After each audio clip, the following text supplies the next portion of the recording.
pessoal, muito bom dia. Hoje é sexta-feira, dia 5 de julho de 2024. Sextou por aqui e por aí também. Geopolítica em Foco no ar, ao vivo aqui na TVT e também no canal da TVT no YouTube. O nosso endereço por lá é youtube.com/redetvt. A gente sempre pede a você que nos acompanha por aqui para curtir e compartilhar a nossa live. Dessa forma, você contribui com o alcance do nosso programa, fortalece também o nosso trabalho, o nosso jornalismo. Por lá você também pode comentar, interagir, enviar as suas perguntas e também suas sugestões para o programa. O Geopolítica em Foco de hoje fala das eleições no Reino Unido. Tem Fala Aí, Professor, eu sei que vocês adoram e eu também, e Dica Cultural. Tudo isso e muito mais para você, é claro, ficar muito bem informado sobre o que é notícia no mundo, e para isso a gente conta com as análises do professor, sociólogo e escritor, que já está aqui com a gente, professor Alexandre Mirhan. Bom dia! Bom dia, querida Ana Ama, bom dia, queridos telespectadores. Então, chegou a nossa sexta-feira, né? Hoje, praticamente, nós vamos falar só sobre os resultados das eleições da Inglaterra. Falta pouquinho para terminar a apuração, mas não vai mudar os resultados e estão, nesse momento, acontecendo eleições no Irã e já encerrou as eleições da campanha na França. Nós vamos trazer o resultado segunda-feira, mas também não vai dar para comentar, porque hoje o programa é mais curto, né? Mas temos muitas novidades ainda no programa de hoje. Mas na segunda-feira a gente traz a repercussão das eleições por lá. Então vamos para a Europa. Você já deu spoiler? Vamos lá.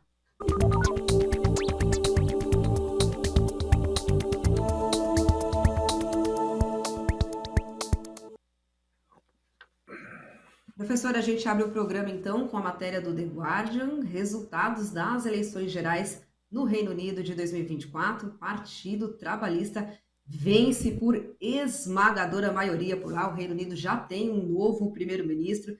Deu esperado por lá, professor, o que a gente pode esperar também do Reino Unido a partir de agora com essas eleições por lá? Não pode esperar quase nada, viu, Naama? Eu quero aqui já desanimar aí o pessoal que está muito animado. Bom, primeiro dizer que qualquer coisa é melhor do que esses conservadores de extrema direita. Mas eu não vejo nenhuma, não estou animado com esta vitória, ainda que registro qualquer coisa seja melhor que esses conservadores, né?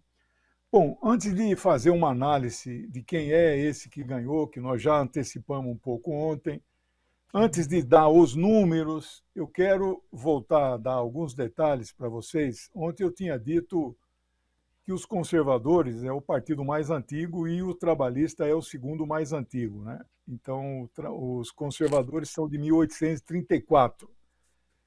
Os trabalhistas são de 1900. 1900, que muita gente acha que é o primeiro ano do século XX. Não, é o último ano do século XIX. O primeiro ano do século XX é 1901. Mas, na verdade, os trabalhistas começaram a disputar a eleição em 1875. Eles são, estes trabalhistas históricos daquela época, eles são herdeiros do sindicalismo chamado trade unionista. Eles nasceram no berço da luta revolucionária dos trabalhadores, dos proletários ingleses, sob influência de Marx e de Engels, que moravam na Inglaterra e que eram os ideólogos dos sindicatos. Portanto, o Partido Trabalhista inglês era um partido de esquerda. O próprio Lenin, líder da Revolução Russa, dizia que os comunistas, que não tinha partido comunista na Inglaterra, deveriam atuar dentro do Partido Trabalhista inglês. Só que esse partido foi se moderando, foi ficando de centro-esquerda, hoje é um partido de centro. Claro que é mais, digamos, progressista que o Partido Conservador. Mas esse que aparece na tela, Keir Starmer, nós falamos um pouco dele ontem, mas hoje eu fui apurar, ele é um judeu. Não tem problema ser judeu, né? Ele é um judeu sionista. Ele abriu o Partido Trabalhista inglês, conhecido como Labour, para o lobby sionista. Na Inglaterra, os trabalhistas inventaram alguma coisa que chegou aqui no Brasil, na época dos tucanos, a tentar formar, quando eles perderam a eleição para o Collor em 89, chamado Shadow Cabinet, Gabinete das Sombras. Então, o partido que ganhou nomeia o ministro da Fazenda, o da oposição indica o nome de um gabinete das sombras para se contrapor tudo que o gabinete oficial da Fazenda faz, o de lá contesta. Então, o Shadow Cabinet dos trabalhistas, que funciona, não é? Para contestar o do Partido Conservador, está cheio de sionistas, cheio de sionistas. Eles são totalmente pró-Israel, né? Então, em relação especificamente à questão palestina, esqueçam a possibilidade da Inglaterra reconhecer o Estado da Palestina. Não vai acontecer. Ele chegou a dizer, acho que num dos debates, olha, no momento apropriado, nós vamos reconhecer o Estado da Palestina. Eu não sei quando é o momento apropriado, né? Bom, em relação à guerra na Ucrânia, ele é igualzinho ao Scholz da Alemanha e ao Macron da França. É subordinado aos Estados Unidos, seja Biden ou seja Trump. Guerra infinita.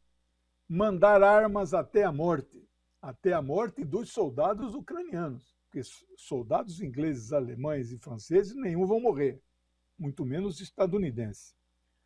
Então, essa é que não vai mudar nada a política externa da Inglaterra. E na política interna? Na política interna, eu não sei o que é que vai mudar.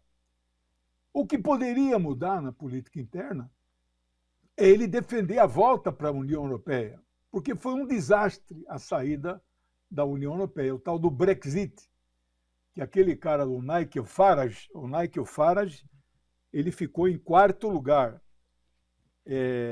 O Nigel Farage ficou em... Não ficou em quarto lugar, ele ficou em sétimo lugar, elegeu só 4 deputados. É um homem de extrema-direita. Ele foi o líder do Brexit.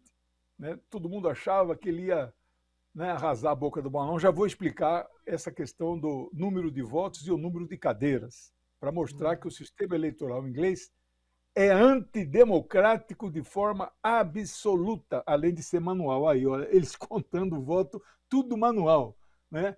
A quinta economia do mundo não tem voto eletrônico até hoje. Né? Os bolsonaristas ficam felizes. Esse aí é o modelo que eles gostam, né? Que é possível ter fraude. Né?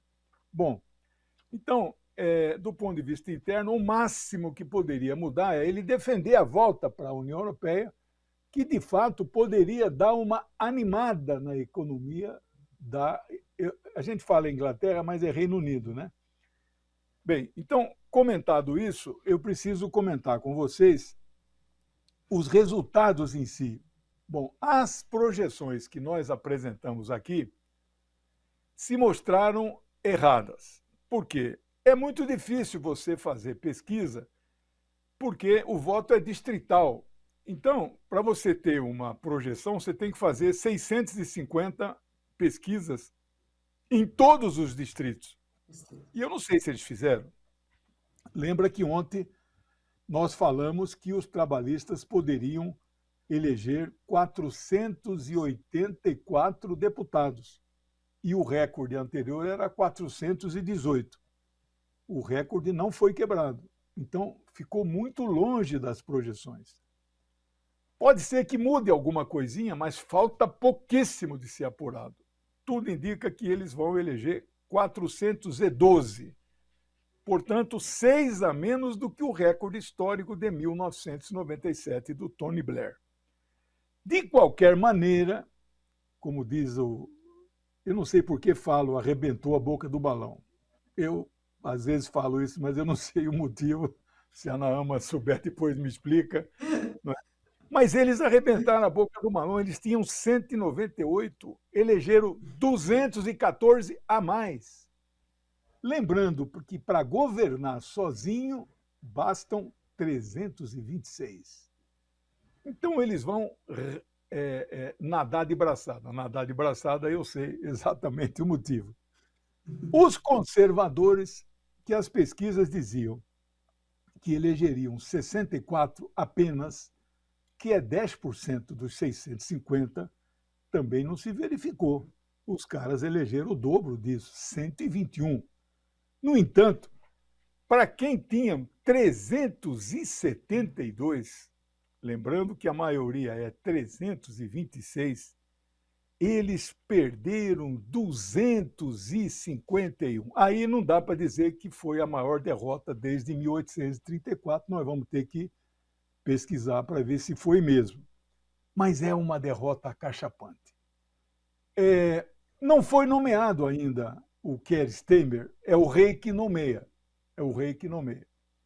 Mas, hoje, já está em todos os jornais da Inglaterra, o The Guardian e o The Independent, que são os mais importantes, já está que o Sunak já não aguenta mais, a humilhação foi tão grande, ele quer renunciar hoje.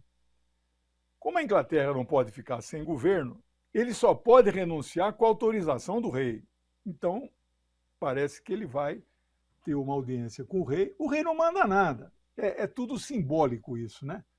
Então ele vai lá, rei, posso renunciar? Pode, né? Então acho que vai antecipar a posse do novo primeiro-ministro, que a Inglaterra não pode ficar sem governo, né?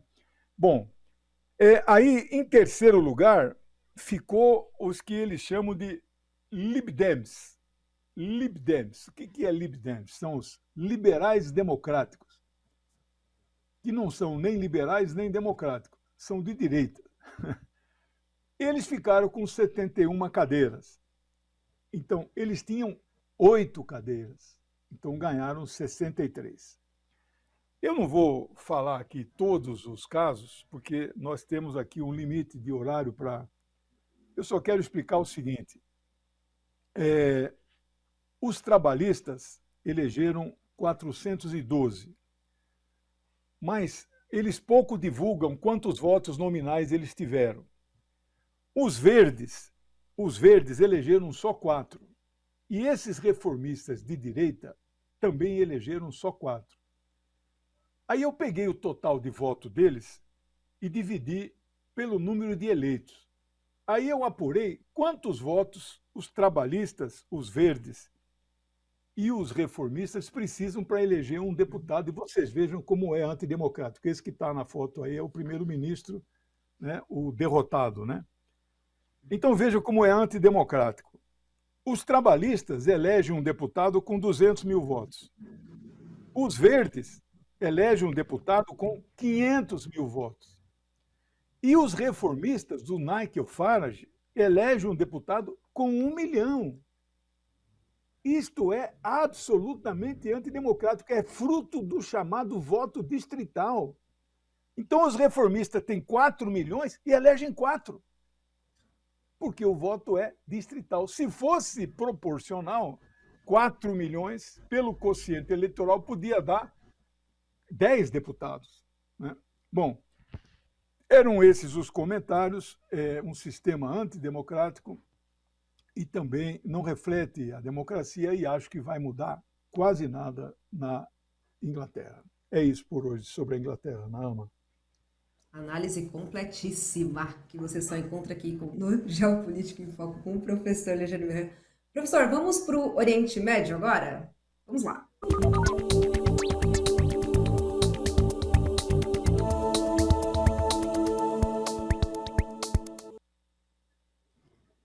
Professor, a gente traz matéria agora do The New York Times com a manchete: Estados Unidos e Israel expressam um novo otimismo sobre o cessar-fogo enquanto as negociações sobre Gaza são retomadas. Segundo a reportagem, um funcionário da Casa Branca disse que há um sinal verde para o fim da guerra. Teve conversa entre o primeiro-ministro de Israel, Benjamin Netanyahu, e o presidente dos Estados Unidos, Joe Biden, por telefone, mas o fato é que os esforços que a reportagem diz que está havendo por lá acontecem em meio às tensões de um conflito entre Israel e Hezbollah, que já lançou foguete e também drone em direção a Israel nessa semana. Professor, a gente pode ter o fim de uma guerra, de um lado, com tensões com o Hezbollah. O que que Israel planeja agora? Como é que você vê toda essa situação por lá? Olha, parece que estão querendo distensionar. Eu vi uma manchete agora, o Hezbollah deu uma declaração dizendo que não interessa ao Hezbollah uma guerra regional com Israel. Isso é uma boa notícia. E essa notícia é que Israel autorizou uma delegação do governo israelense a voltar a conversar com os negociadores, que é do Catar e do Egito, que indiretamente representam o Hamas na negociação do cessar-fogo. Então, eu quero manter a esperança, porque ninguém aguenta mais. Fez 270 dias de guerra, 50 mil mortos. Ninguém aguenta mais. Isso está pesando negativamente, seja na campanha do Biden, seja na campanha do Trump. Ninguém aguenta mais essa guerra. É muita tristeza, é muita morte. A Europa está contra, a ONU está contra, os Estados Unidos está contra. Vamos ver. Então, eu trouxe essa notícia, é alvissareira. Segunda-feira vamos atualizar para ver se isso vai progredir, né? É Com isso. certeza, a gente traz atualizações. Professor, chegou a hora do quadro que a gente adora por aqui no Geopolítica em Foco. É hora da gente falar sobre o Fala aí, professor. Hoje com a pergunta do Carlos Sucupira, de São Paulo. E ele pergunta, professor, como se enquadra a Rússia economicamente e ideologicamente hoje? Quero entender o que aconteceu após 1991, a abertura para empresas ocidentais, o papel de Gorbachev e o que o Putin representa para o comunismo, o socialismo, como categorizar a Rússia atualmente. Fala aí, professor Lejane Mirhan.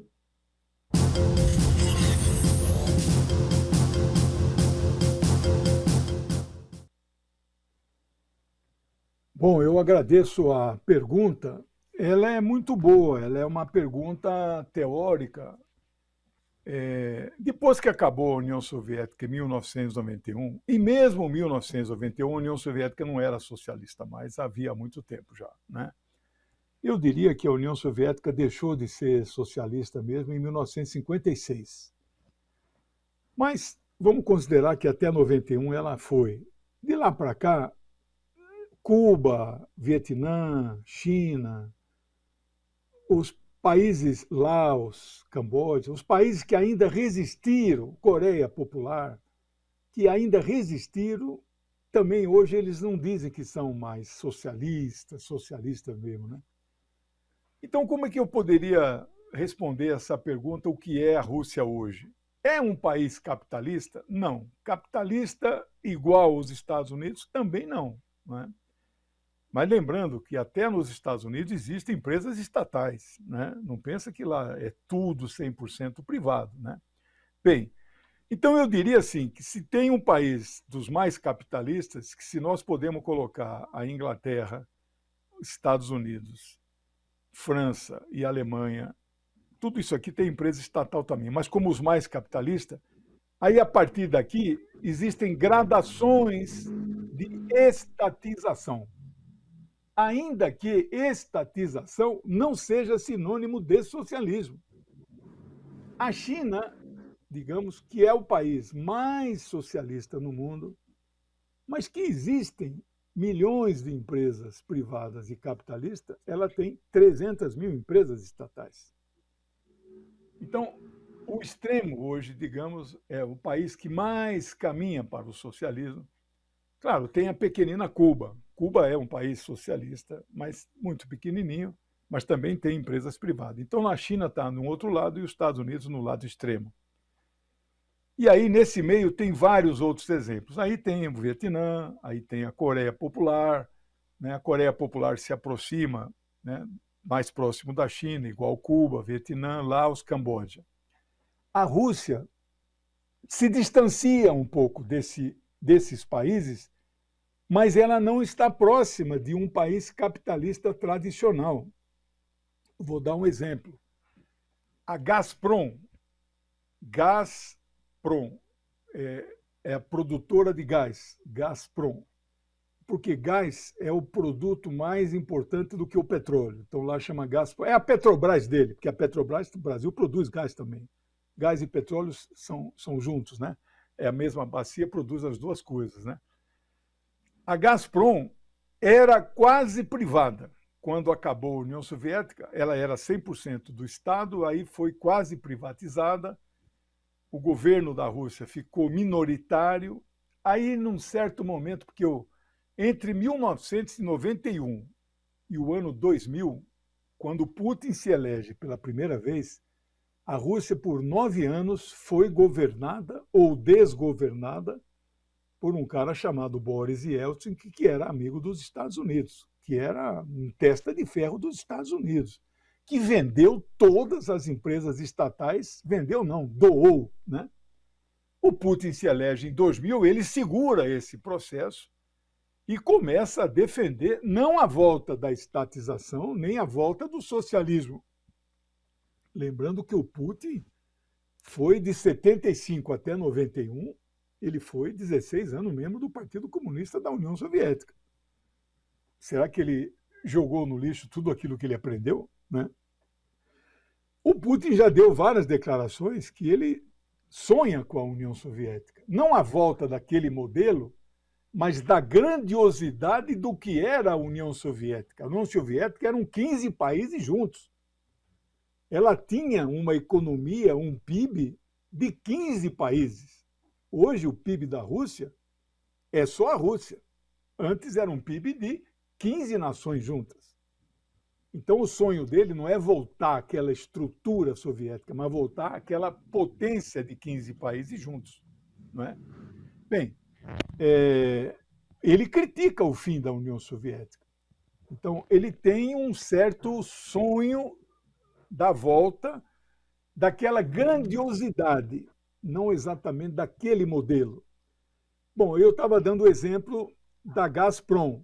Temos que ficar de olho no cronômetro sempre. A Gazprom, houve um momento em que as ações estavam bem em baixa, e aí eu não lembro o momento exato, se 2010, 2014. O que é que ele fez? Ele comprou todas as ações na Bolsa, com dinheiro público, ele estatizou a Gazprom 100%. Enquanto no governo Fernando Henrique, no Brasil, nós vendemos ações da Petrobras na Bolsa de Nova York. Então, hoje, a Petrobras é 51% das ações do Estado brasileiro, mas 49% é de qualquer pessoa privada, inclusive estrangeiras. Por isso que a Petrobras hoje está preocupada mais com dividir dividendos do que investir no desenvolvimento do Brasil.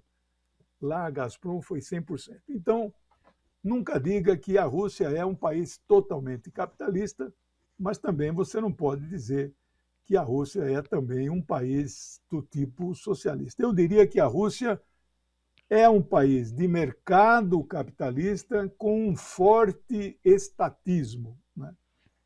É isso sobre o Fala Aí hoje, Naama.